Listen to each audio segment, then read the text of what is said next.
নৃশংস ঘাতক মিল্টন জমাদ্দারের দৃষ্টান্তমূলক ফাঁসি চাই। কারণ ইতিমধ্যেই খোলে বিড়াল বেরিয়ে এসেছে। মিল্টন জনমানুষের আড়ালে এই সাধারণ মানুষদের, অসহায়, বৃদ্ধ, অসুস্থ মানুষদের তার আস্তানায় নিয়ে তাদের কিডনি বিক্রি করে, অঙ্গ প্রত্যঙ্গ বিক্রি করে সে সারা দেশবাসী এবং বিভিন্ন মানুষের কাছে মানবতার বেরিয়ে সেজেছে। কিন্তু প্রকৃতপক্ষে সে যে একজন নরঘাতক, এমনকি বাংলা ফিল্মের খলনায়ককে সে হার বানিয়েছে। সে মানবতার হত্যাকারী। এবং আজকে দেখা যায় যে এই মিডিয়া সাংবাদিকদের মাধ্যমে আমরা জানতে পেরেছি যে সে সাধারণ মানুষ, এমনকি বাচ্চা, অসংখ্য মানুষের কিডনি বিক্রি করেছে। সে সিটি কর্পোরেশনের সার্টিফিকেট জাল করে মৃত্যুর সনদ দিয়েছে। এমন কোনো অপকর্ম নাই। অপরাধ জগতের অন্যতম এক বাদশার নাম হলো মিল্টন জমাদ্দার। সে সাধারণ মানুষদের স্বীকৃতি, আবেগ, অনুভূতিকে কাজে লাগিয়ে মানবতার ফেরিউলা সেজে প্রকৃতপক্ষে মানবতাকে সে হত্যা করেছে।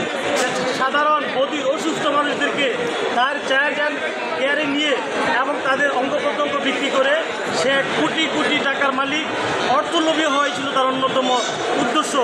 এই মিল্টন, আপনারা সবাই জানেন যে তার পিতাকে সে মারাত্মক বেদম প্রহারের কারণে গ্রাম থেকে বিতাড়িত হয়ে সে শূন্য হাতে ঢাকায় এসে সে অবৈধভাবে বড়লোক হওয়ার নেশা এই নরহত্যার পথ বেছে নিয়েছে।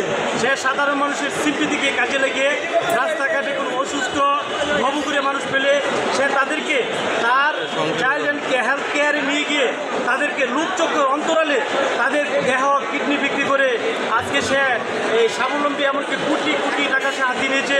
জোর জবরদস্তি করে সে সম্পত্তি মালিক করছে।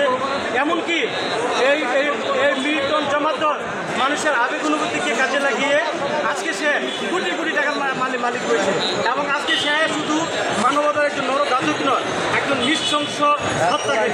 তার বিরুদ্ধে আমরা দৃষ্টান্তমূলক শাস্তি চাই, যাতে ভবিষ্যতে কোনো ধরনের মানুষ এমন অসুস্থ বিকৃতি না হয়, আর এই ধরনের অসুস্থ মেন্টালিটি কাজ না করে মানুষদেরকে, সাধারণ মানুষদেরকে বোকা বানিয়ে মানুষদের অন্তরালে মানবতার জন্ম সেজে আজকে মানুষের অঙ্গ প্রত্যঙ্গ বিক্রি করে, মানুষের অসহায় মানুষের অঙ্গ প্রত্যঙ্গ বিক্রি করে আজকে সে শত শত কোটি টাকা মালিক। নাম পরিচয় বলেন। আমি এক প্রদর্শক,